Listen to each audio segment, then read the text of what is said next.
Hey guys, my name is Ryan and welcome to HitScan. Today we're talking to ProLikeChro, who is a constant top 500 player, very knowledgeable, huge amount of experience in games like TF2, Dota, all that sort of stuff. And this is really good to talk to about Overwatch in times like this where everything is looking a bit naff. He actually highlighted something really important around heroes like Baptiste, Sigma and Moira, all newer heroes after the launch of Overwatch that have a flaw in common, which is that they don't have flaws. But this is ProLikeChro hitting a nail on the head. By the way, go definitely check him out. All his stuff is in the description below. The new heroes have no weakness.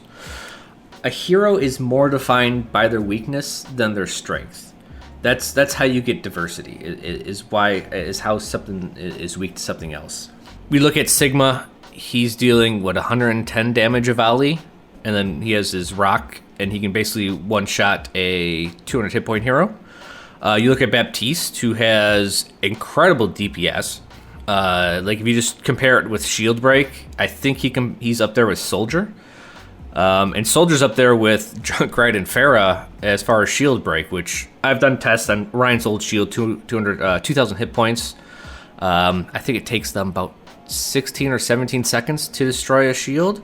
So Baptiste has amazing damage if you can hit. I mean, looking at some of the heroes from launch, you could start to see exactly where their weaknesses are, and it's quite easy when you start looking through the list. Zenyatta was incredibly strong at doing damage and providing a little bit of healing, but of course he was very squishy and easy to jump on, so it was very risk-reward, reward being Transcendence, one of the best ultimates in the game when used at the right time. Tracer had a big weakness, of course, the fact that she could be CC'd and pretty much killed instantly with how little health that she had. If you could shut her out of the game, you could effectively win it. Widowmaker, another great example. Very strong sniper, one of the strongest DPS in the game, but way back when it was quite easy to dive on her with the likes of Genji, Winston and D.Va to shut her down. It doesn't mean that she can't be played, that you completely counter her. A good Widowmaker can play around it, but her weakness was very clear and concise. Reinhardt, his biggest weakness was being CC'd and close-up enemies such as Reaper. A lot of the tanks have a weakness like Reaper, but Reaper has a weakness with long-range heroes like Pharah, and Pharah has a weakness to long-range heroes like Widowmaker, and any form of hit scan. The cycle goes on. Some of the newest heroes post-launch do have this as well. Ana is a great example of a balanced hero. Great healing output, but does struggle when she is jumped on. But what is Baptiste's weakness? It's very hard to really nail it down, isn't it? What about Sigma's? Both of these heroes are just too well-rounded that they don't really have a flaw in their playstyle, making it so you have to play them when they're good. Baptiste's maybe before was that he didn't have the healing output as other people, but I don't really think that's a legitimate weakness. A character's weakness can't be they're just not as good as somebody else, because that's where power creep starts to become a thing. I know people hate that discussion, so do I, but that's kinda how it happens. Heroes like Ashe are a firm example of somebody that is very well balanced. Her weaknesses are pretty clear, but you can understand where she's strong. The issue with Ashe and her biggest weakness right now is she's not as good as McCree, Widowmaker, Hanzo, anything like that. So Blizzard either need to nerf those heroes or buff Ashe. What are Blizzard likely to do out of those two options? Probably buff Ashe, and the cycle goes on and on until you get these perfect new heroes, Baptiste and Sigma, especially at the moment. But ProLikeChro goes into more detail. Usually the balance mechanic behind this is A, either range, or B, consistency. So Overwatch has this deal with balance and tanks and that they're larger, so they're easier to hit. So the idea is that if you have more inconsistent of a weapon, you can kind of up its damage. This is, projectiles. You can kind of up the projectile damage so it's easier to hit a larger target, which means heroes can be considered like a tank buster. And this is what Hanzo was before his projectile speed increase.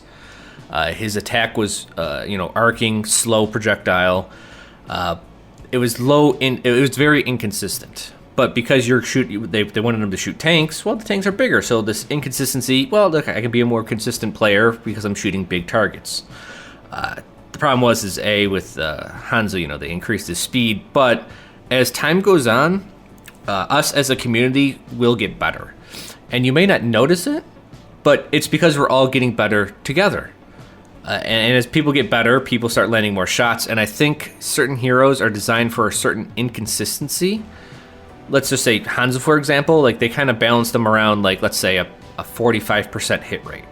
Well, as we all keep on getting better and better and better, all of a sudden his hit rate kind of goes up to like 55, 65%. And I think they start falling outside the bounds that they were designed to do. So we start seeing some weird inconsistencies where some heroes start getting very, very popular and they're incredibly strong. That kind of goes in nicely with the conversation around power creep. Is that a thing in Overwatch, do you think? I think it is. I really try to stay away from, the community stuff like that. But with power creep, true, a lot of DPS heroes are getting buffed or have been buffed. And I kind of blame snipers for that because kind of Widow and Hanzo set the bar and they had two choices, either nerf snipers or to buff everything else to bring them up to sniper level. And that's when they did the McCree attack speed increase and all that other stuff. And it's like, oh crap, I was really hoping they're going to bring snipers down instead of bringing everyone else up, but they brought everyone else up. So there's definitely a power creep that way. But like I said, with heroes and their consistency, when we start getting better, and then we can use, let's just use McCree as an example, or Widow. Like, if one of these heroes, theoretically, if everyone was 100% accurate with all of them, would you have to change that hero?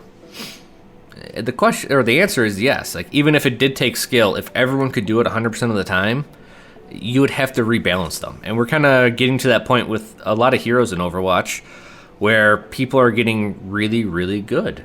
And we may have to lower them just to make the game, stay balanced. I've been actually watching a lot of different games, Dota, League, all these random ones. And I'm in the mindset that you will have to change weapons and balance the game as the game goes on, just because the community keeps getting better and items or heroes or weapons and whatnot will fall outside the scope that you originally designed them for. So I think Overwatch is definitely feeling power creep from a couple of different sides. One is skill, and then the other is straight up just buffs to DPS. As heroes get better, or as people get better with heroes, they start covering some areas that maybe we thought they wouldn't have before. Maybe some strategies come out where it's like, basically, dive for an example. Like, maybe it does have some weaknesses, but when you play dive properly, all of a sudden these weaknesses go away. And if you want to talk, sorry to diverge this, but if you want to talk about a single instance that affected the overall balance of Overwatch, is when they refused to nerf dive. Genji and Tracer, they refused to nerf, and that's why they created Brigitte. That's kind of like the balanced philosophy that they're missing. It's okay to nerf things as long as it's needed, there's reason behind it, there's logic, and it's pushing their agenda. Yeah, sorry to derail that. I forgot. That was actually like a massive point that I just forgot of till right now. When it comes to the sort of game at the moment, what are your hot takes on the meta and what we're looking at the moment and how it may change? Or do you feel that what we're sort of experiencing now is going to be what we're playing until a patch comes in? Right now, from what I can see on all the streams, from what people are talking about, contenders, currently it's still Double Shield is still incredibly good, and Double Shield isn't good because of Double Shield. Double Shield is really good because Sigma and Orisa have immense mid-range damage. That's what this patch, the Shield patch, didn't address, is that Orisa and Sig are just amazing at DPS. Add in the fact that with Double Shield, one of those Shield Sigmas can be redeployed at any point in time and deal with flankers. So Double Shield, you think, it should be very static, it should be very hard to move around, they don't have mobility. But with having an incredibly mobile shield with Sigma, it kind of patches up a lot of the weaknesses. Like I said before, if he catches you on a flank, one-on-one, Sigma's going to kill anyone. There's no way you're going to get through 900 shield and then, 400 health that quick before he lands a couple shots on you. And he has AoE shots, so, it's not like he's going to miss a lot. I really think we're kind of stuck with this double shield. Just to be cliche, that it would be Orisa, Sig, Hanzo, Mei, Baptiste, and then the actually at least supports are getting more varied. We're seeing a lot of Zen come in. We're seeing Ana a little bit. We get Lucio every now and then, but we definitely see Baptiste as the main guy to go to. So I think you may swap Mei out a little bit. You may swap their second support out a little bit, but for the most part, those 4 heroes, Orisa Sig, Hanzo, Baptiste, seems to be the meta we're going to be stuck with for a while until balance changes come out.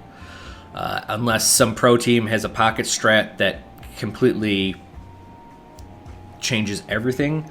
But I don't see dive working that well. I don't see like the traditional metas that we could run up working that well. We may see a little bit of snipers, but I mean, Hanzo's in there, so we do see snipers. I mean, and that's it for this time. Thank you very much for watching. Bit of a weird video, but I did kind of want to go over this in a bit more detail. I spoke to Crow for like an hour about various different things, and I felt that this was such an important area that I really wanted to focus on that specifically, instead of putting it as a random question at the end of another video. We'll also be talking about the state of tanks and why they keep coming up as problems later on in the week if you're interested, but do definitely check out ProLikeChro. Thanks for watching, guys. Take care. See you soon.